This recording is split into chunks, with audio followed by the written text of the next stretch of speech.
live?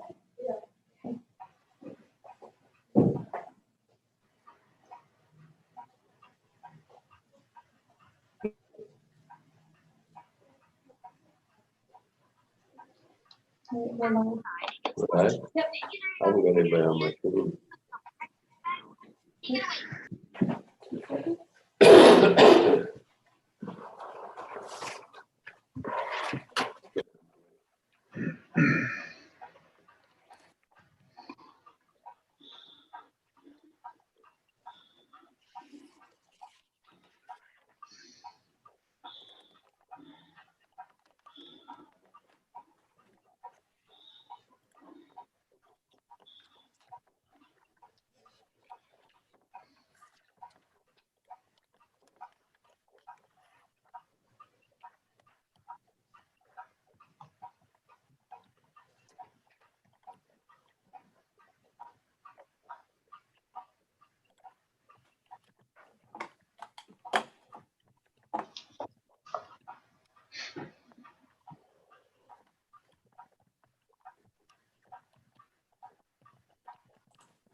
Morning. Good morning. Are we all tuned in? Here you go. Welcome to the September 9th meeting of the Committee of Adjustment. My name is Don Popple and I'm your chairman today.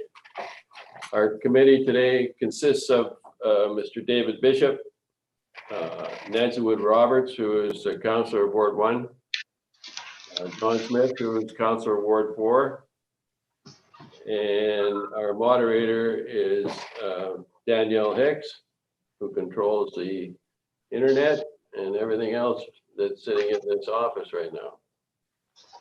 So I noticed the meeting will now come to order. And a notice to all those in attendance that this meeting will be live streamed to YouTube and recorded. The recording will be linked to the municipal website following the meeting. And this is a public hearing to consider two applications for a minor variance municipality zoning bylaw. And it's this committee's responsibility to consider all information received to date regarding the requested variances and hear and consider any comments or questions provided about these applications. Any variance granted by the committee must meet 4 tests, which are very clearly defined in the Planning Act. The requested variance must be minor in nature, desirable for the proper development of the land, comply with the general intent of the official plan, and comply with the general intent of the zoning bylaw. If anyone wishes to be notified of the decision maker request in writing to the municipality, are there any committee members is there a committee member who wishes to declare a conflict of interest at this point? Please raise your hand. That being a nay, we're ready to proceed. Just have to get rid of a little bit of information here regarding the public participation.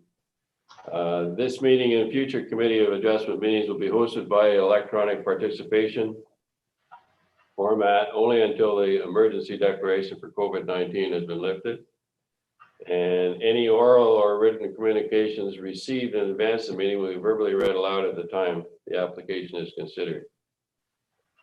Information regarding live streaming of the meeting is available on the Municipality of Dysart website.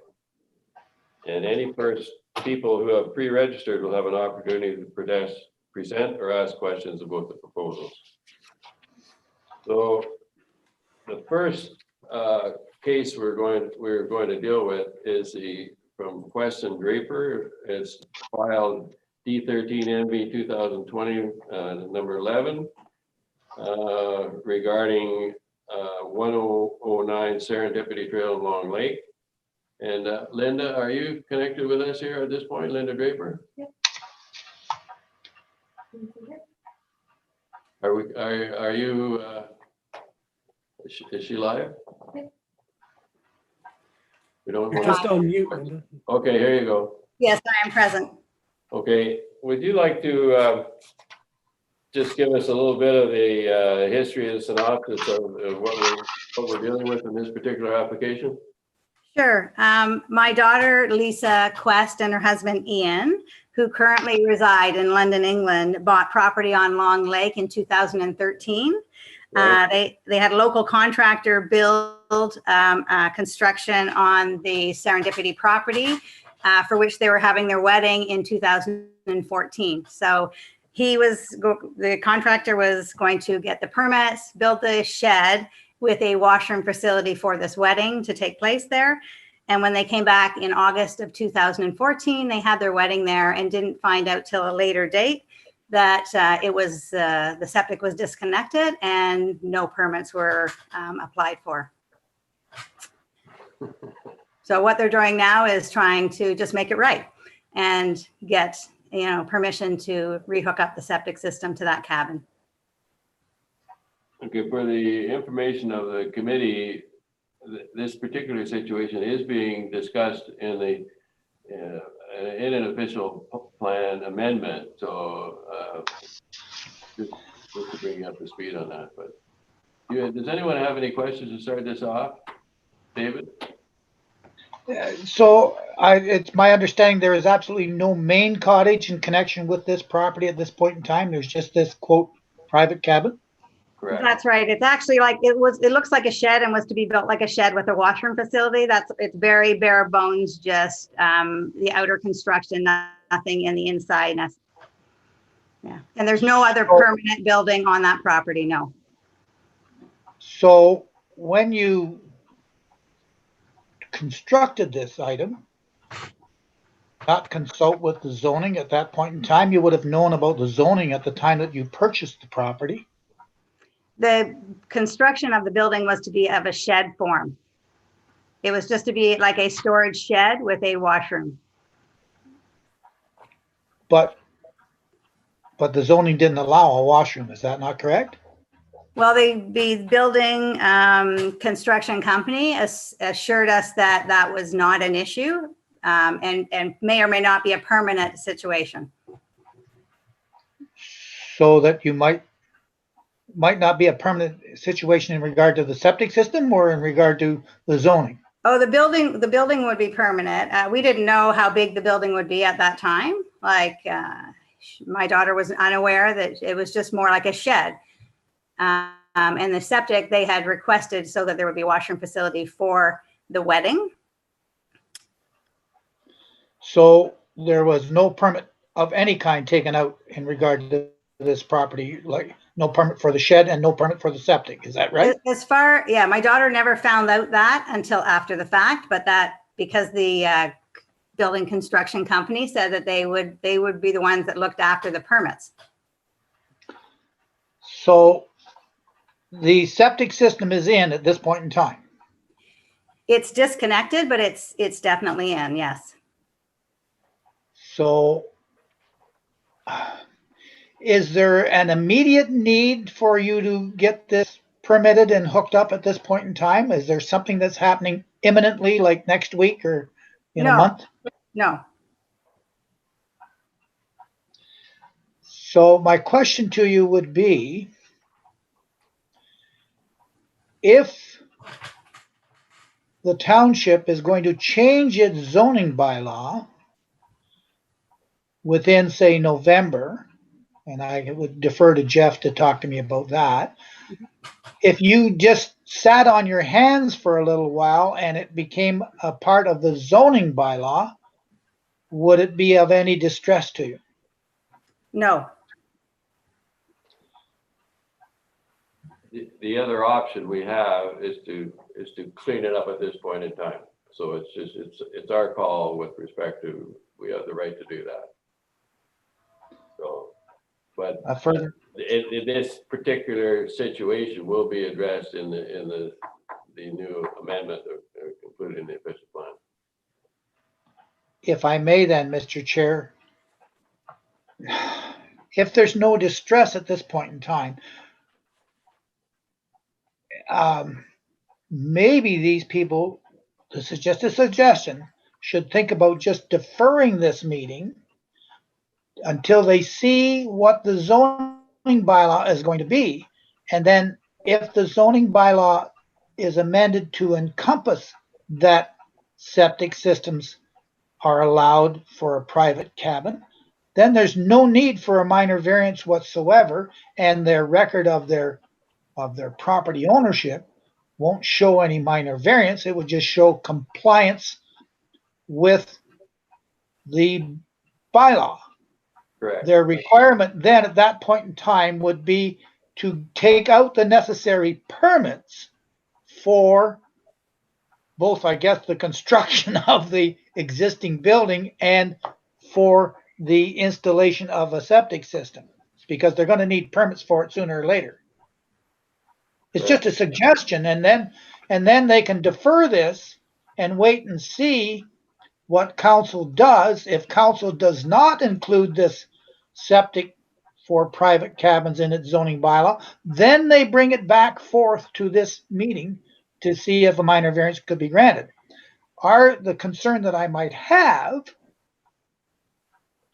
is that if council does not approve of septic systems in private cabins because of some large policy change, then we would be premature here in usurping the function of council. It's just a suggestion, Mr. Chairperson. And I don't know what the comment would be from the agent here. If there is no distress being caused at this point in time, then why not wait to see what council does with the zoning bylaw? Okay. Anybody else have any comments on it? John Smith? Yeah, thank you. A couple of questions. First, the septic system has been installed and was in use for at least a period of time until it was disconnected. Is that correct, Linda? That it was in use, I'm going to think maybe a month or two. I'm not exactly sure when it was disconnected, but it was definitely in use in August when the wedding took place in 2014. Okay. And so that septic system was built, installed by a contractor, and there was no permit obtained for it. Is that correct? That's where we're understanding now. So we have no, ability to assess the effectiveness of the construction of that septic system. Normally, when you get a permit, during the process of installing the septic, our inspector would come out, make sure that it meets specifications in terms of the construction technique, not just the size of the septic tank, but the nature of the bed, the amount of stone and sand and so forth, quality of the filter bed, that sort of thing. So that's obviously troubling. And you said that was a local contractor that built that for you? That's a Halliburton contractor, yes, a well-known Halliburton contractor. Wow. Wow. That's what we thought. Yeah. Hopefully you're not providing any references for that individual other than they don't seem to follow rules. I noticed also that there's a comment here that there's no kitchen in this private cabin. Yet the photographs provided show I'll call it a double kitchen sink, a stainless steel sink, a table there and a toaster. It leaves me wondering, what's the definition of a kitchen? I'm not sure what the definition of is, but that cabin was used for about a week by my son. He was clearing some land, like doing the yard work there. And he constructed that, but I mean, that's easily taken away. It's just some plywood boards taken away. He took it upon himself to put that up like that while he was there. Thought he was doing them a favor, but easily to take away. All right. I mean, that cabin has not been used for more. I think he was there for a week. That cabin has not been used in the last 5 years. Okay, thank you. See you, Rob. Mr. Chairman, if I might ask Jeff about that. Jeff, in terms of Nancy, Can you would comment on the like kitchen Jeff situation? respond to John's question there? Yeah, and just give me 1 second. I'm just pulling up that definition for you, and I will read it. So the definition of kitchen states a room or part of a room where food is stored or prepared or cooked, and which has cooking appliances. Sorry. Okay. Thank you. Nancy, would you have a question? Yeah, having gone through the file a couple times, staff is recommending it. And it does say on the conditioner number 5 that they are to obtain final approval for the building permit number and the septic permit number. So obviously something has been issued somewhere. Is that not correct, Jeff? Like, why would we have those numbers if those permits had not been applied for? Correct. There is an active septic permit, and the septic permit number is from 2014. So there Correct. was an application pulled at some time. I'm not sure what the status of the inspection process was. The building permit is from 2019. So it was likely caught after the fact. And again, these applications or these permits are waiting for a decision from the committee before they can proceed. So if we make a decision today, then those permits can proceed. They can get this cleaned up regardless of what changes are made in the official plan. And this will meet the definition in the official plan when those changes are done. And just to clarify, it's not a change to the official plans. The municipality is currently going through a review of it, the zoning Review. bylaw. One of the proposed changes is for private cabins permitted as a principal residential use, not to, or that they are permitted to have a septic system, whereas currently they are not. So that is proposed. The public meeting for that process is going to be held on September 25th. So we will have a good idea of both council's position, but any public comments that day. But correct, once this has been legalized, either by variance or by zoning bylaw, then those permits can proceed. Thank you. So it's up to us to make a decision as to where we would like to go with this. Does anybody have a resolution that they want to put forward? We either defer it until after the zoning applications have been finished or have been revisited, or we make a decision now and carry on. I understand where Mr. Smith's coming from, but I believe that before the township is going to withdraw from it, they're going to make sure that the both systems are in order of the requirements, I'm sure. That not be correct, Jeff? Sorry, could you say that again, Don? Somebody's got to inspect to make sure that the septic system, for example, meets all the requirements that are necessary.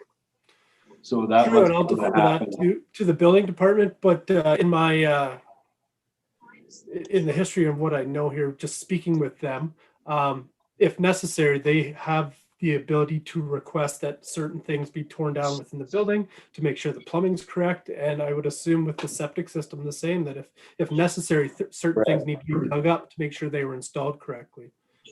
Okay. David Bishop?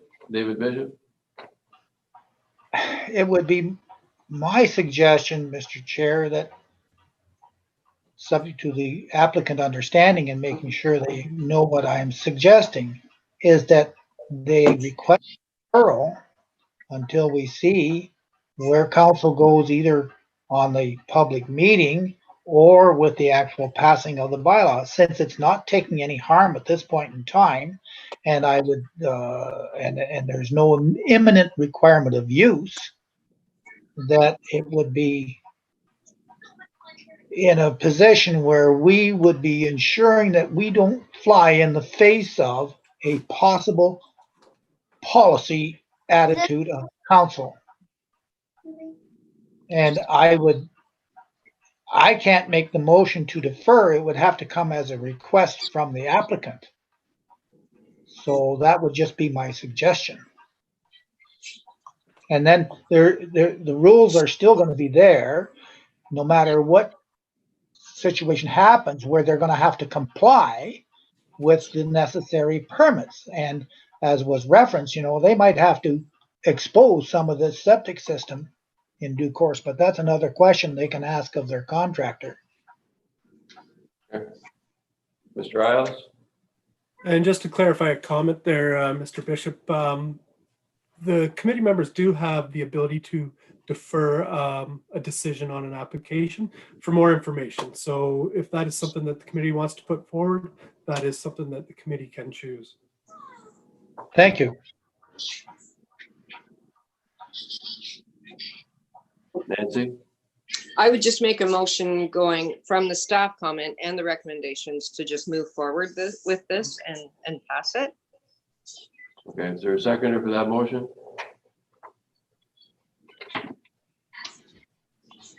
John Smith? Are you not wired in?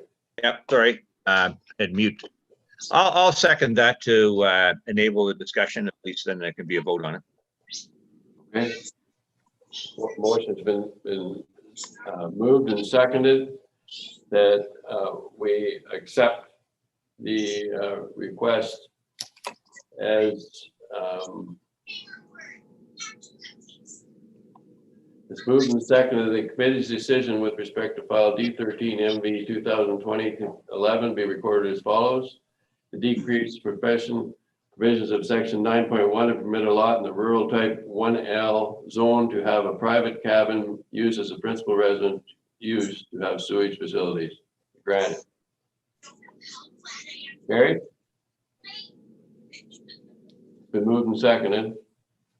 One other question. Yes. A question of Jeff.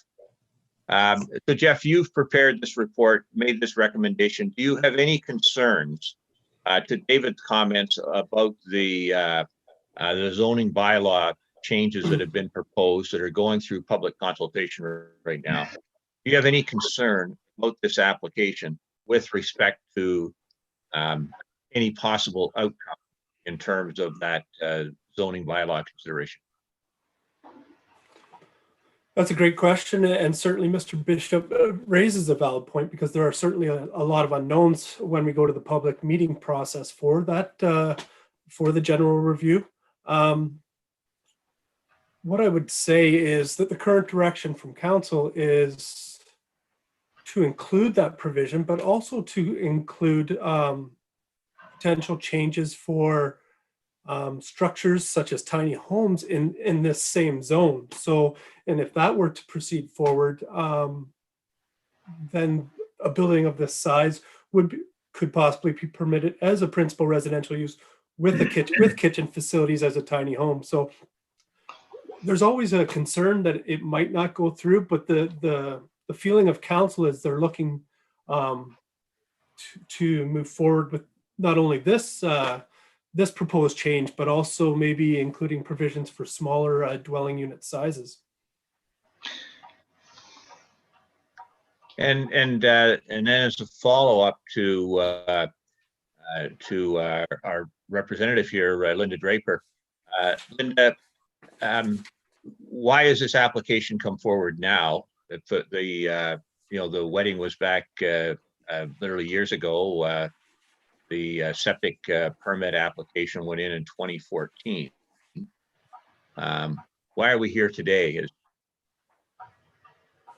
We're here because just a timing issue. My daughter is hoping to, in the future, build a cottage on that property, possibly. It has been cleared. It has its own lot number. They've put power to that lot. Back in 2013, power was put back into that lot. They had, they're just trying to move forward with it so that they can use that lot if they need to have a cabin for someone to have washroom facilities, in the event that hopefully down the road, sooner than later, they'll be able to start building a cottage on that property. Okay. So then that raises a question, Jeff, if this gets approved and then there's an application for a building permit to build a quote cottage, what happens to this building in terms of its legal status? Well, if it's still a private cabin, the zone does permit a single family dwelling and a private cabin. So the private cabin would no longer be the principal residential use on the property. The dwelling would be the principal residential use. During that zone, the building permit application, staff would go through the zoning bylaw to make sure that everything complies. There's a couple things that come to mind.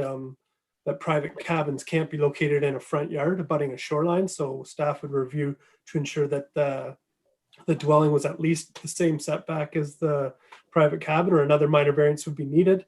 But also prior to the issuance of that building permit, it would have to go through a full septic review again to ensure that both the private cabin and the future dwelling, or that the septic had capacity for both those structures. And that private cabin wouldn't be eligible to for rental purposes. It would be just as an extra bedroom, if you like, to support the cottage. Is that correct? Correct. Private cabins are not permitted as rental units at all. David Bishop? In regard to the cabin itself, we don't even know whether or not it's been constructed to meet code. And again, we don't know whether or not this existing septic system has been constructed to meet the codes of that requirement time. I know that if we grant the application, there's going to be conditions to say that these things have to be shown to be complied with in all other respects. But again, the applicant's agent has said there is no imminent requirement of this to go forth today because they're not considering to start building on this property until sometime in the future. And if this new bylaw permits this situation, then they can use it as they wish in order as a construction residence while they build. But nothing is imminent in regard to this situation at this point in time. And if we defer it and the bylaw is changed in accordance with what is referenced by Mr. Isles, then they're online again finally. And they've certainly been offline in regard to zoning and use since 2014. Linda, would you speak to that? Yeah, I would just like to say, when we come, we are a 2-hour drive. We're her parents. We live 2 hours away from this property. And we do go to the property and just use it as a recreational property. We don't stay there. We go there. We may go there for the day. We kayak on the lake. And yes, the septic system has not been hooked up for the last 4 years, which has been a difficult to go there and spend time there without washroom facility. Not that we're using it as an overnight place by any means, but we do use it and go up every year and check on the property to make sure that everything is okay up there. So, that is a benefit to us, even though we don't stay in that cabin and there is no washroom. So we've made, arrangements to come and go into Halliburton because of that. And to have a septic system hooked up there would be a big convenience for us just wanting to use that property for a day. Mr. Bishop? I appreciate what the agent is saying, but nothing is stopping them at this point in time of continuing to use the property as they've used it. The septic system is, if we grant the application, there's going to be the appeal period. I don't know if she's going to get this thing hooked up and meet all the code requirements even this year. So I don't see the imminency for it. And if we let it go through the process of the zoning bylaw change, then they can do it. They're home free as far as the proposal of a septic system, but nothing's going to give them a septic system this year. And the zoning bylaw is going to be passed, or more than likely and completed in November. Then they just get right at it in the spring. I just don't see.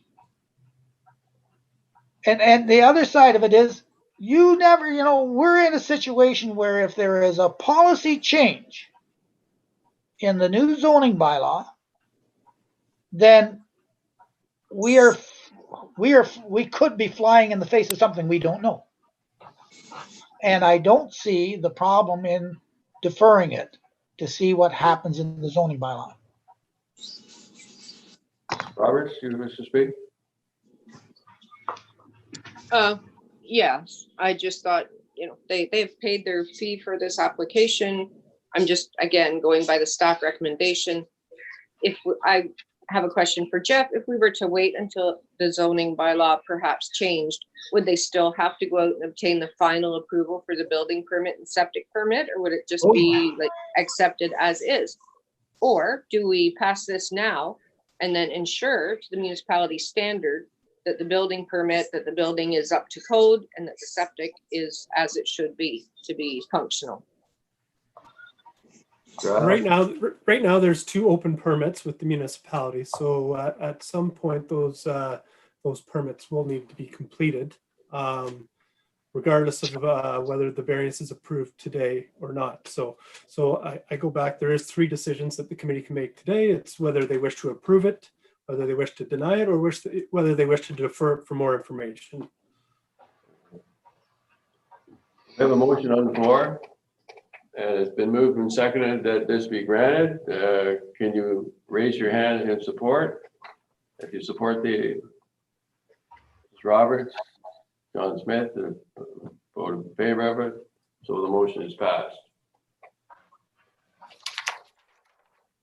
So it's been passed that the decrease the provision of section 9.1 to permit a lot in a rural type 1L zone to have a private cabin being used as a principal residence to have sewage facilities is granted.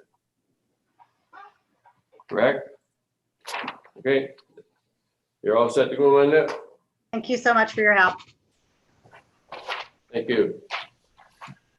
The next application is from Jackie Jones. And is she alive with us? We have Kim Roberts from Greg Bishop Oh, Survey. Kim Roberts from Greg Bishop's office is speaking to this application. Are you there, Kim? I am. Hello, can you hear me? Oh yeah, you're live, man. Oh, we're live. Perfect. Good morning to the committee. We are here to talk about 3 requested variances to the zoning bylaw. The committee did previously see a similar application back in March. At that time, they'd requested a variance to the high water setback for the dwelling, which was granted at 49 feet. And they'd also requested a variance to reconstruct a deck. But what ended up being the issue there is that the deck that was being reconstructed was sitting on a legal registered right-of-way. And it was the position of the committee that you could not allow structural development on top of a right-of-way, which I agree with. So the applicant is returning now with a new proposal that does not encroach into the right-of-way and complies with the interior sideline setback. But because we have a traveled right-of-way, though it is only traveled by the applicant, actually the neighbor next door who shares a right to use it uses a different driveway, it does technically need a variance to the street setback. So I guess we'll start with the water setback. So we have applied for a 40-foot setback for the primary dwelling because, as it turns out, we went back to site to confirm the condition of the variance issued in March and found that we'd had a typographical error on our site plan. So the surveyed distance to the high water mark to the closest corner of the dwelling is 40 feet, not 49 feet. That's not the fault of the applicant at all, actually. The water hasn't moved and the building hasn't moved, but there was a typographical error on our site plan that was missed in the checking phase prior to it being issued. So we're applying to re-legalize the primary dwelling at that setback. With regard to the right-of-way on the other side of the lot, the applicant had, so as a bit of background, which I think the committee probably knows, but there was a legal 32-foot deck sitting partially on the right-of-way. The Joneses removed that deck because they needed to do some foundation work and repair the weeping tile around that side of the building. But when Mr. Jones went to reconstruct the deck, realized that he could not be issued a building permit for that work because it is sitting on the right-of-way and it was technically too close to the sideline. So the new proposal is we show it on our site plan as a proposed porch. It's essentially a 3-season veranda or mudroom, boot room type of utility space on the west side of the building. It is 7 feet to the edge of gravel for the traveled right-of-way. And then at the rear of the building, there's a proposed deck that will service the back door. And I believe its position is, sorry, I had it here in front of me. It's going to be 13 feet from the edge of the traveled right-of-way rather than 24 feet, which is the street setback for a traveled road. So I'm happy to answer any questions that the committee might have regarding the application. David Bishop? I'm back again with respect of the mutual right-of-way.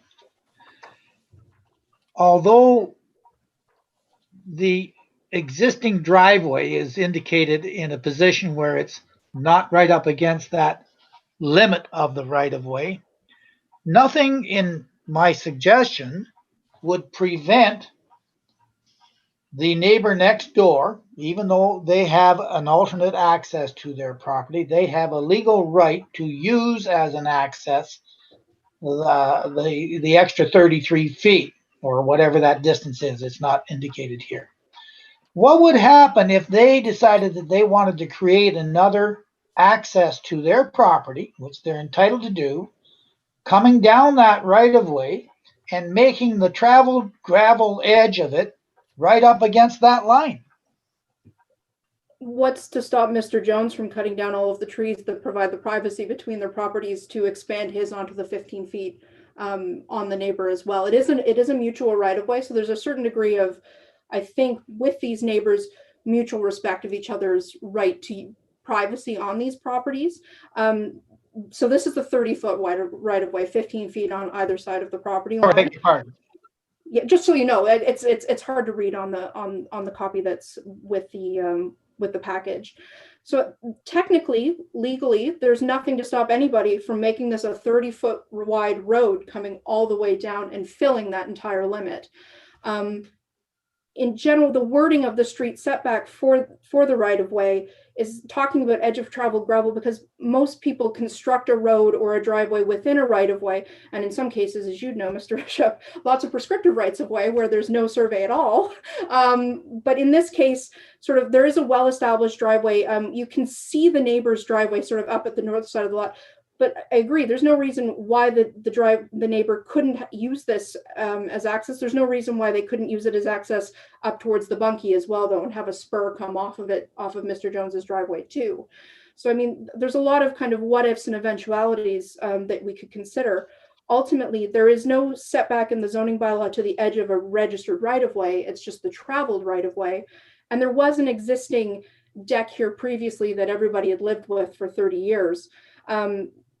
Mr. Jones's sort of proposed porch is small in scale and essentially allows him to utilize a door that's been there previously since the building was constructed in 1988. So I agree, there's nothing to stop them from coming to the very edge of the porch with a driveway.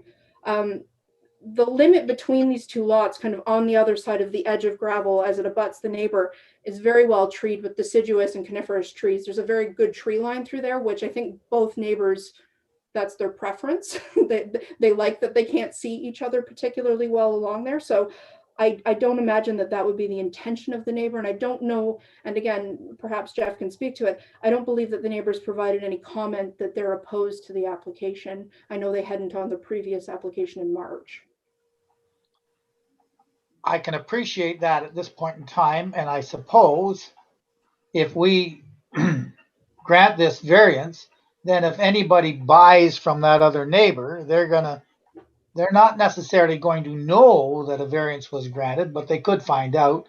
But it's just, we're not really paying attention to what the possibilities are. And I appreciate your comments in regard to an attitude of neighborliness. But can you assure us that if these variances are granted, that none of it, as a surveyor's office and a surveyor, that none of these extensions will encroach into that mutual right of way? If the committee wanted to make that a condition of granting the variance, that we have a surveyor confirm prior to footing, the same way we do with new buildings that are very tight to setbacks. We often confirm for the building department that structures are sitting within a required setback. And in other municipalities, and I've not personally attended many of your committee of adjustment meetings yet, but in other municipalities, it's quite common to have an Ontario land surveyor confirm a setback. We would have no issue in reattending and confirming that the proposed porch and the proposed entry deck complied with the provisions of the minor variance. And I don't think it's something that the applicant would have an issue with as well. Because we've had some problems with measurements in the past on regard Well, to it this does situation. happen. Nobody's perfect. Anyway, So we confirm setbacks all the time for the building department. This is something that if you wanted to make that a condition, we're happy to confirm that the footings sort of for the proposed porch and the entry deck as laid out meet the provisions of the minor variance. So fine. We're going to hear from Jeff Isles, and then we're going to hear from Mr. Roberts. Jeff, you had something to say? Yeah, just to follow up on a few things as per Kim Roberts' question. We did circulate the application as per the requirements, and no oral or written comments have been received to date. One of the questions went back to about what could happen in the future. So I just wanted to elaborate what the zoning bylaw said, that the current setback is to the edge of the traveled portion of the right-of-way. If that driveway were to expand in the future, then that existing development would become legal non-compliant. So I just wanted to clarify that. And with regards to the proposed condition, we can add whatever the committee wants. And if the committee would like, I can read through the proposed conditions as well.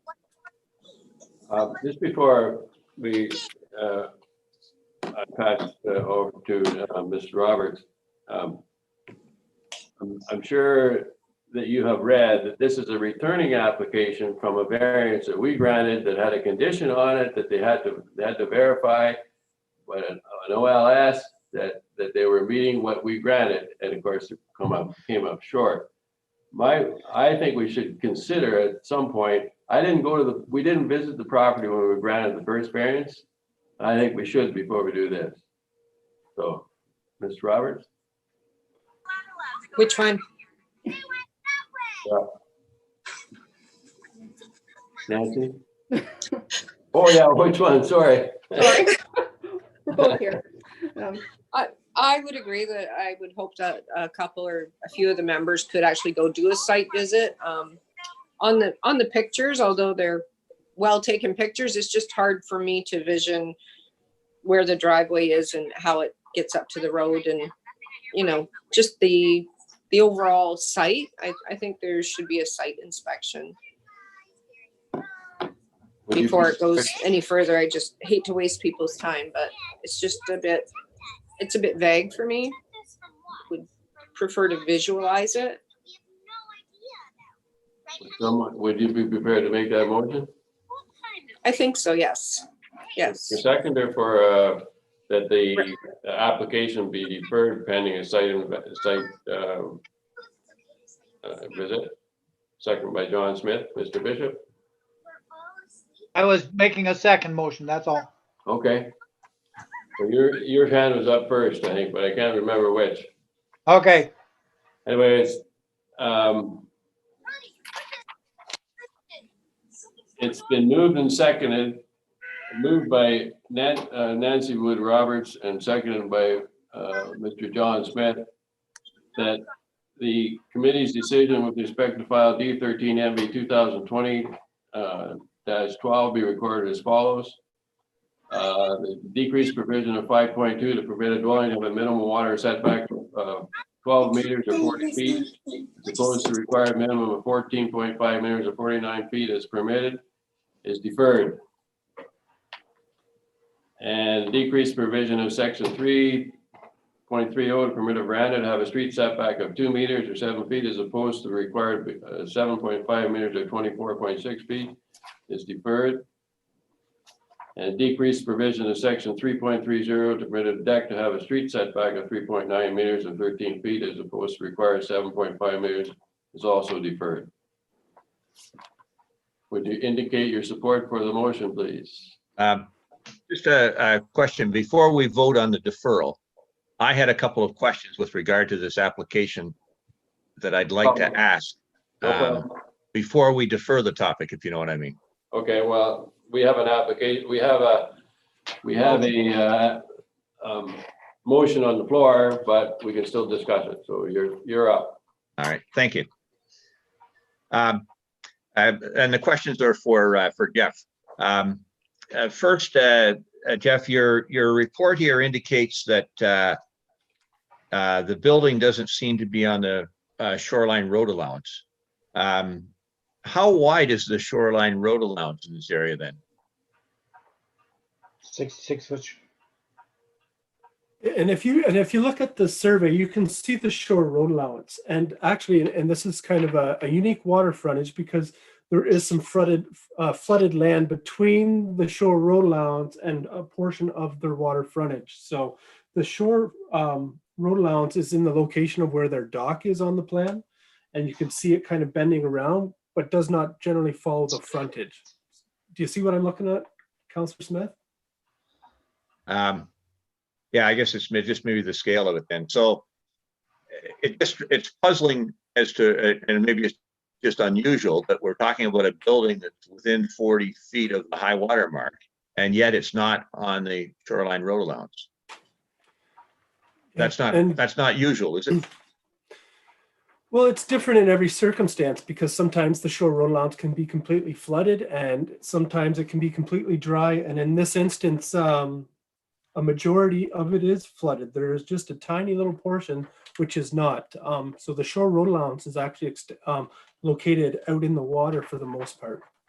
I see. I missed that from looking at this map then. The second question, relates to the location of the building, and if we give it legal status in terms of the 40 foot and declare that legally compliant. I understand, we want to protect the existing building, but in the years to come and decades to come, people buy properties and they tear down an old structure and build a new structure. If we make this legally compliant at the 40 foot, will somebody be able to take this site and build another cottage, a replacement cottage at that same location? Or would they have to go back to the 66 foot, setback that would normally be required here? Good question. And if the committee grants this variance to legalize that building at 40 feet, they will be permitted to reconstruct that building at 40 feet. Right. All right. To me, that's a problem. Because, we see this all the time with lots selling and new structures being built right on the waterfront. And people call me and say, how can they do that? Well, they're building on a site that, had a previous cottage on it. And this is, to me, this is an issue. Happy to go out and look at it. I'd have to say that I'd be very concerned about that provision. I don't know whether we could put a condition on our approval to say that it's related to the existing building, but any replacement building will have to comply with the then, legally required setbacks. Robert? Thank you, Robert.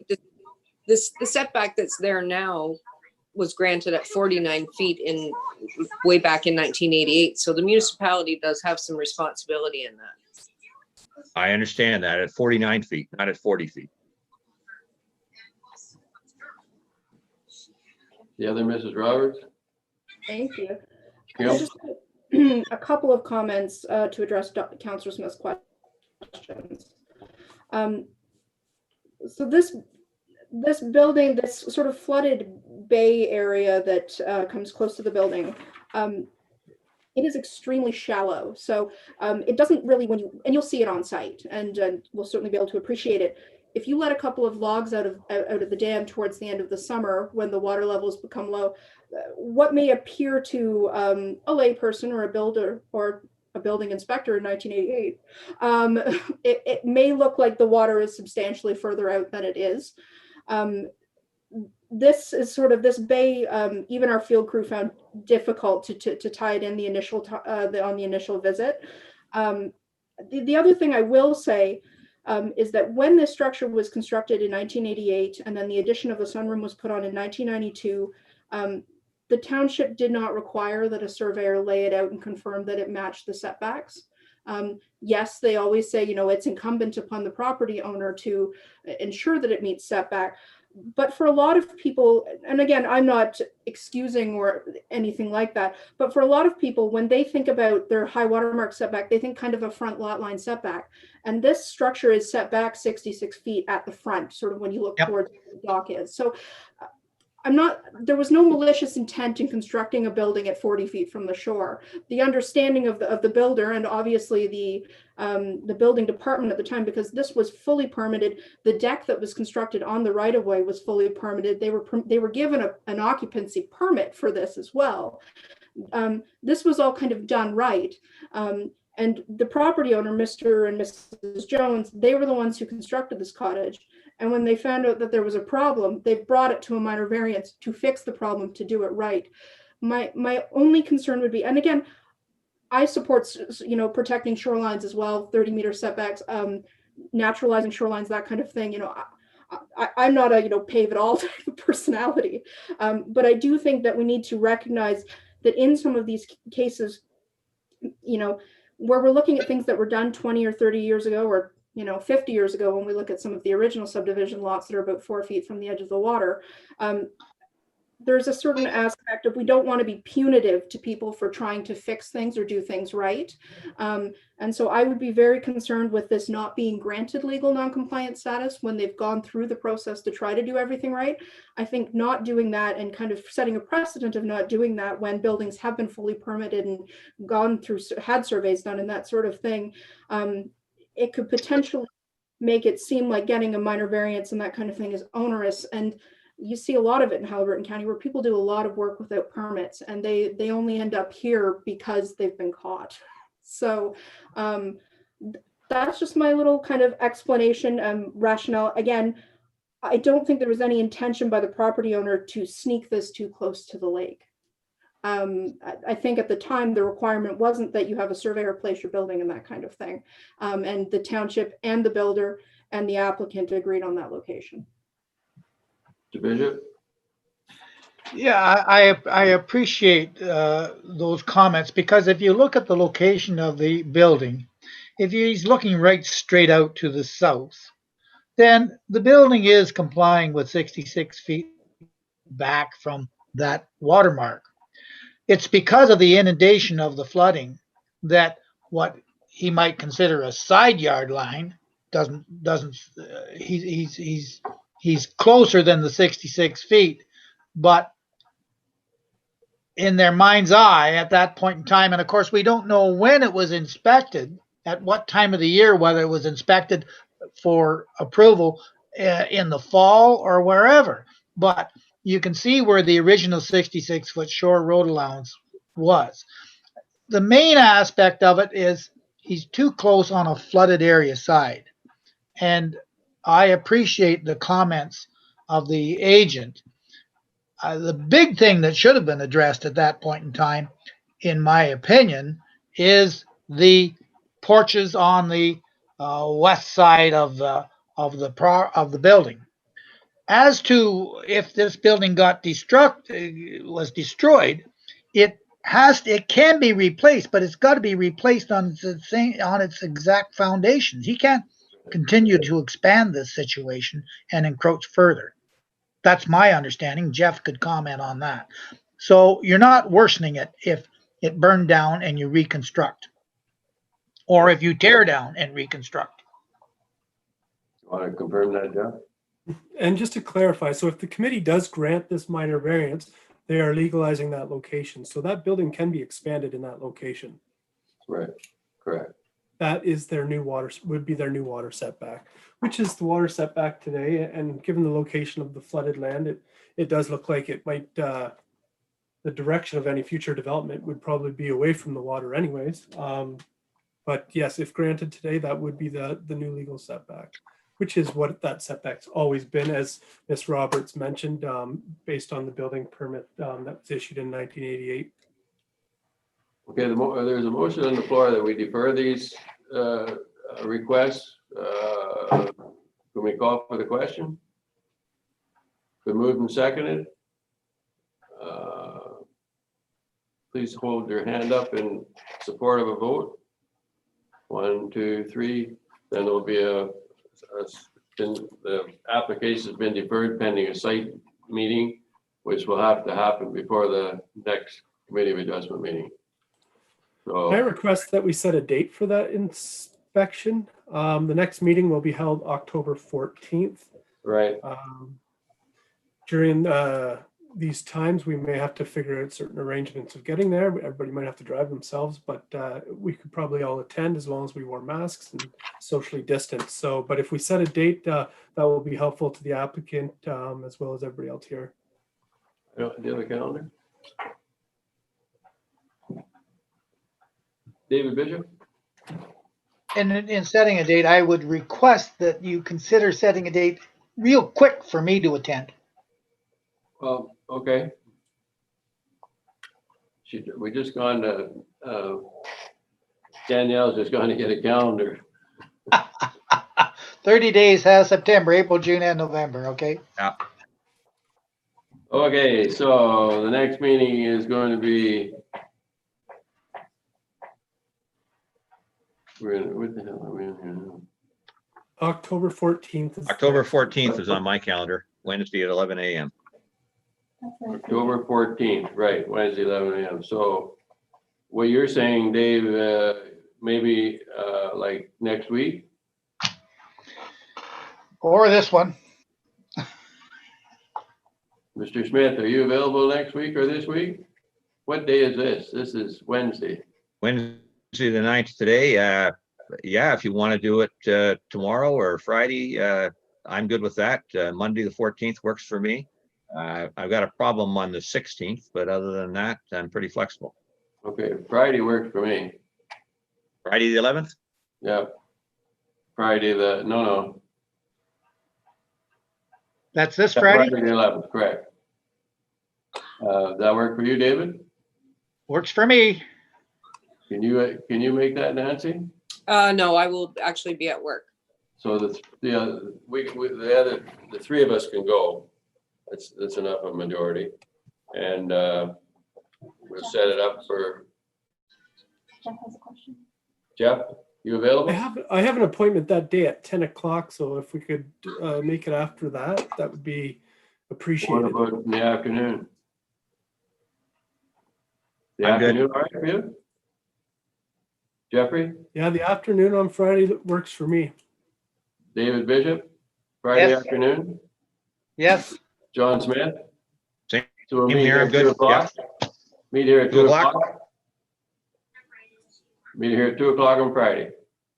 Are we going to Thanks, meet at the community, at Dysart, or meet at the property? Dysart. Okay, Well- I mean, I think, you know, given we can't all travel in the same car, and given my location, I'm You're happy to already meet you halfway guys at the property. Okay, you meet us at the property at 2:30. 2:30 at the property. Sure, I can do that.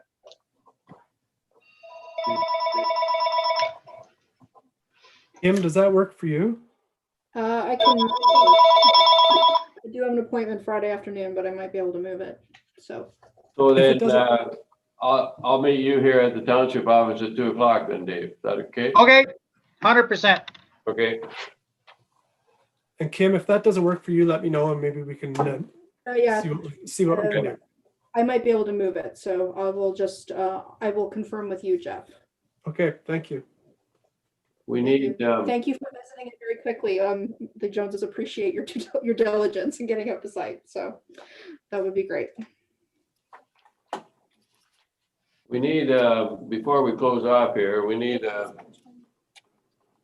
Mr. Chair, yes, I think we should make sure that we not defer, but we acknowledge that if Kim cannot move her process, that we'll set a different date.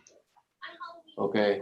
I will do my very best to move that appointment. So it's just that it's at 1:30. So I don't think I'd be able to get to Redstone for 2:30, but I will see if I can move it. If it's unmovable or I can't get somebody else to go to it, I will let you know. But otherwise, expect to see me at Fair 2:30. enough.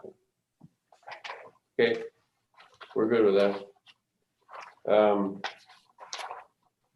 We do have, I need a motion to adopt the minutes for the last meeting where we closed off here. The minutes that are in the agenda package here are from the July meeting. What happened to the August meeting minutes? They would be the ones that I would have thought we'd be approving. In fact, I thought we approved the July minutes at the last meeting. In August. August, well, we met in August, yeah. Yeah. I can't find the sheet. Yes, you are correct.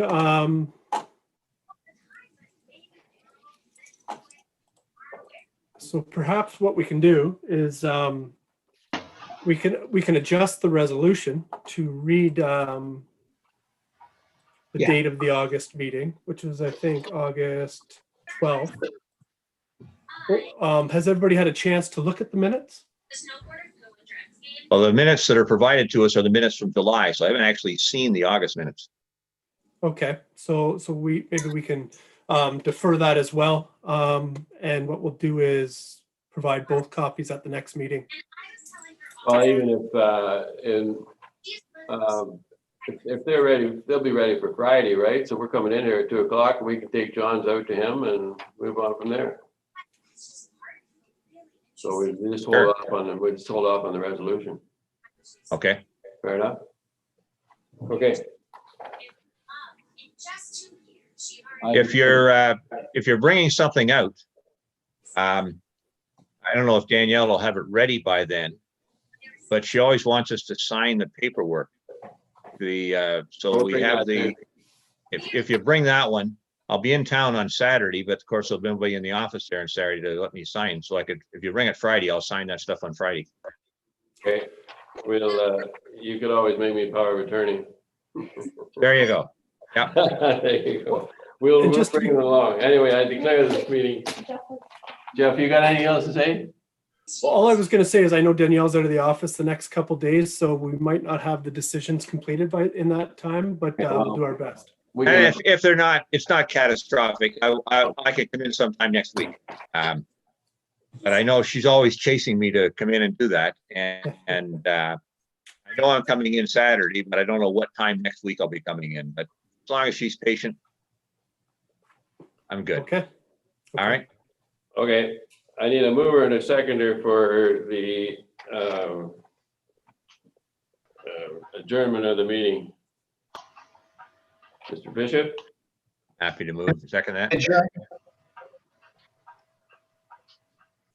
second by John Smith. Good. Yep. Well, we got a new member of the committee here. Maybe she wants to second something. Well, you're good. I think we're good to go.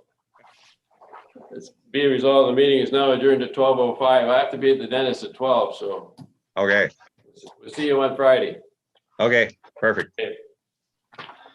Hi, Aria.